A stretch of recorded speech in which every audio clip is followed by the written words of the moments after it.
Cash here, and we're back on the road again. And nothing kicks off a 2-week trip to Colorado and New Mexico better than a 15-hour drive through Kansas. And we are almost to Kansas, and I'll tell you, I am just so excited. I've long wanted to take this route. I want to see the majestic glaciers of Kansas and the snow-topped mountains and the lower swamps and all that beautiful stuff you've always heard about. So we're within just a couple miles of the state line, and I certainly want to share this moment with you because it'll go on for the next 15 fucking hours. Got my passport out and got my vaccination card up to date and ready to show. I'm sure we're going to have to go through customs. I'm not sure what language they speak in Kansas, but I figure if I dangle some money in their face, they'll understand it. So hang on. This is going to be exciting. Well, there you have it, the Kansas state line. Looked like they devoted all of about $7.80 to that sign. So apparently they're as proud to welcome you to the state as I'm proud to be here. So I have no idea what to expect. My expectations, having driven through northern Kansas before numerous times, are set very, very low. So we'll see what comes up, and if nothing else comes up, well, I'll see you in 6 or 7 hours when we get to Dodge City. We have moved out of the rolling hills and forest area, pasture lands, into the Flint Hills, which, according to the sign I just read back there at the little rest area, is a short-leaf prairie section of Kansas known primarily for cattle grazing. And I'd have to say, just looking around, yeah, it is. Looks like a prairie. Big rolling hills with short grass. Prairie. I'll have to admit, I was not familiar with this part of Kansas. So on the new scale that Random Destinations has recently formulated and implemented for this trip, I call it the PF scale, where PF equals a 0, or in this case, a little tiny coyote. A 0 on the PF scale equals Pigeon Forge, as far as being a crappy place to go. And just for reference, a 1 would be Pakistan or Bangladesh or one of those other countries you really don't want to go to, no matter how nice it is. I'll say Pakistan. So I would say so far Kansas has surprised me. I've seen a number of wind farms, and now this rolling hills of what used to be, and still pretty much is, short grass prairie, I guess. I'm going to say it's somewhere up in the 4-ish range. But we'll see. I still have another 4 hours and 9 minutes before I make it to Dodge City. So we'll see if things change here on the way. I am out here outside of Fort Dodge, about, 15 miles maybe, at the Spearview Wind Farm.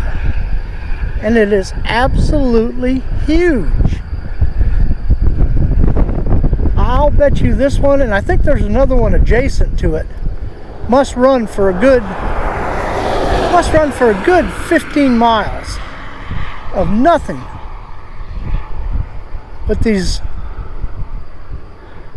wind turbines, and they are huge.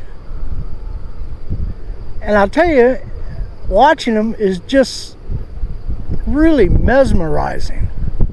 They almost look like some alien construction. I will say they picked a great place because the wind's blowing rather bad. If you can see off there in the distance, as far as you can see, there's these wind turbines. It says those blades turn on an average of about 10 revolutions per minute when they're generating power.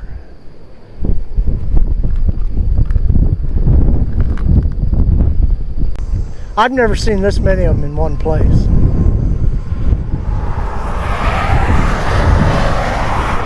And they extend way off as far as you can see that way, which would be that would be southwest.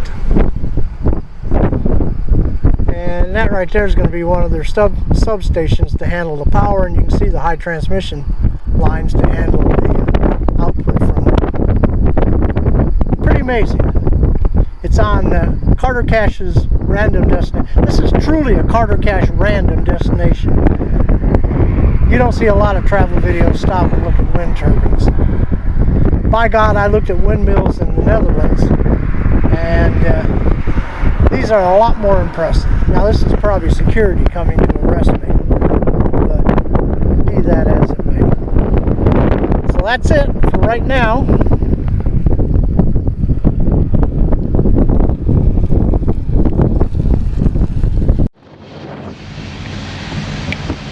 Okay, we are in Dodge City, or just coming into Dodge City. And I've stopped at a scenic overlook. Actually, what the scenic overlook overlooks is a site from today, but it's probably rather typical of the 1870s or 1880s. Not a feedlot, unfortunately. I'll give you a hint what that is. That's cattle, for one thing. But the number one industry in Dodge City today is meat packing. So you can guess what future those cattle have ahead of them.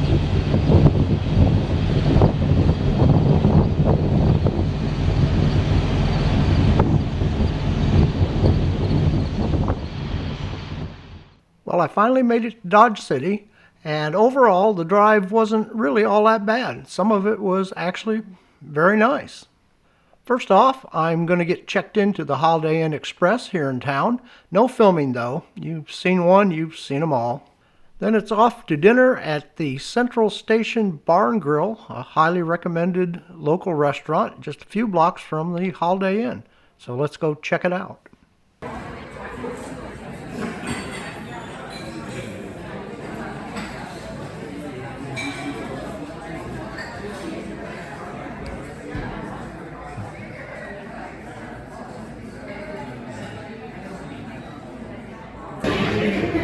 There we go. We have some chips, some salsa, and some queso blanco. I'm ordering Mexican tonight, and it looks great. Of course, I'm starved too, so I'm sure it's going to be great. I just need my Coors Light now. Okay, on the chips and salsa, the chips are real thin and very crispy. Salsa is homemade. It's pureed very thin. Not hot, but it does have a definite afterbite to it. And a queso blanco is, well, nothing special, just regular queso blanco. It's awfully mild. It could use a little heat for me. But if you watch my video on eating Mexican food in New Orleans, you know I can't eat Mexican food without spilling it all over everything. And I'm already off to a good start on that. Okay, we've got a chimichanga with beans and rice and sour cream. And I guess some salsa. Looks great. The chips and salsa was excellent, particularly the salsa. It's very good. So I'm going to dig into this and let you know how it came out. Well, that chimichanga is absolutely huge. It is just packed with shredded beef that is very tender. It just almost melts in your mouth. It has a slight barbecue flavor to it. And the beans are excellent, nice and creamy, and the rice is done perfect. The only problem at my age is there's not a chance in hell I can eat all that.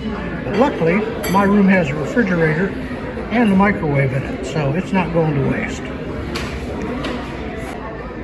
Well, that's the best I can do on this, but the good news is I'll probably have it tomorrow night. It was excellent, excellent food.